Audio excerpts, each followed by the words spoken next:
This is my 2022 desk setup. Now my setup isn't the cleanest, isn't the most exotic, but for me, this is my sanctuary.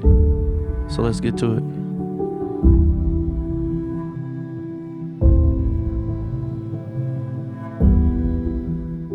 Okay, so first let's talk about the desk. Now, nothing has changed from my first setup to now as far as my desk, but for those of you who didn't see that video, this desk is a two-part desk, kind of. So I bought the sit stand legs from Amazon, and it came with a countertop, but I didn't really like the countertop. It was a two-piece countertop, and it was just flimsy, and it was just trash. So I decided to go to Home Depot and purchase a wood block countertop, and basically from that point, I just sanded it and stained it to my liking. But over the last year, I've kind of started to dislike the color that I stained it, just because it's not dark enough. So most of the things on my desk is either green or some type of walnut, and the color that I stained it is just a tad bit too light, and it doesn't quite blend in for my liking. It's not nothing that somebody would kind of be able to tell, but for me, I kind of like everything to align and be perfect, and that's probably my only complaint about this. Next, I want to talk about peripherals and my desk mat. So for peripherals, I'm rocking an MX Keys Mini and an MX Master 3. Now this is the perfect combo for many reasons. I opted in to get the mini one just because of the size. I don't want a big, large keyboard on my desk, nor am I in need of the extra keys that come with the larger keyboard. So I opted in to get the mini one, and it works perfect for me.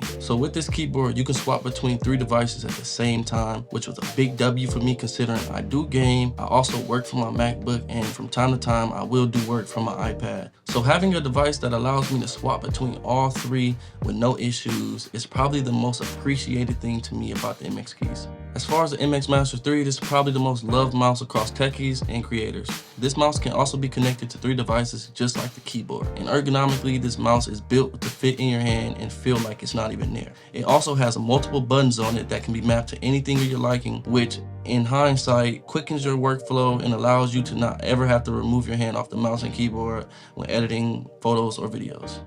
Everything on this desk is powered by my 15-inch M1 MacBook Pro. Now, previously, I was using an M1 Mac Mini, and for a while, it got the job done. But as I got deeper into my edits and started to add more to my edits, it started to slow down. And it got to the point where it was just closing my apps out, and I just couldn't work on it. So I decided to go ahead and upgrade because I couldn't deal with the headache no more. And this is a very, very basic M1 15-inch. This is not the super spec'd out one. I didn't need all that. Now my MacBook is sitting on a walnut laptop stand made by a company called Human-Centric, and for the most part, most of these items will be on Amazon, so I will have links to everything in the description below. If you guys are interested, make sure you go check it out. My laptop is connected to my monitor via HDMI cord, and whenever I do upgrade my monitor, which I'm in the works of doing right now, I will only have it hooked up by USB-C, but for now, I have it hooked up by HDMI, and it works out. So as far as audio goes, I'm typically rocking a Samsung Q9U dynamic microphone, and the good thing about this microphone is it can be powered via USB-C or XLR cable.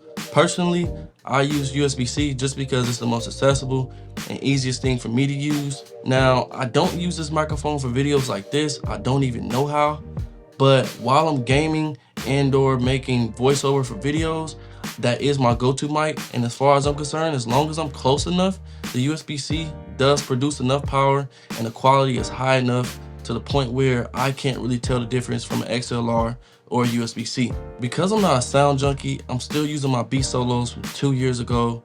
And honestly, until these things stop showing me signs of life, I probably won't upgrade. Right now, they're loud enough, they still power on, they still connect to what I need to connect to. So I find no need to upgrade simply because they get the job done. One of the most important things on my desk setup, and honestly the whole desk setup probably couldn't function without it, is my monitor. And I'm still rocking the same monitor I was in the last video, which is the OpticMag 27CQ. And this monitor is predominantly a gaming monitor, but I've tried to edit off of it and the color accuracy is just way off.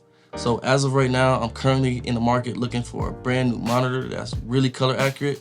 And I've done some research and I'm kind of leaning towards the BenQ series, But if you guys have any suggestions of some really color accurate monitors that you would recommend me, leave me a comment below so that I can have more suggestions when choosing my next monitor. And hopefully when I make my next desk setup video, I have a fully color accurate monitor that I can show you guys.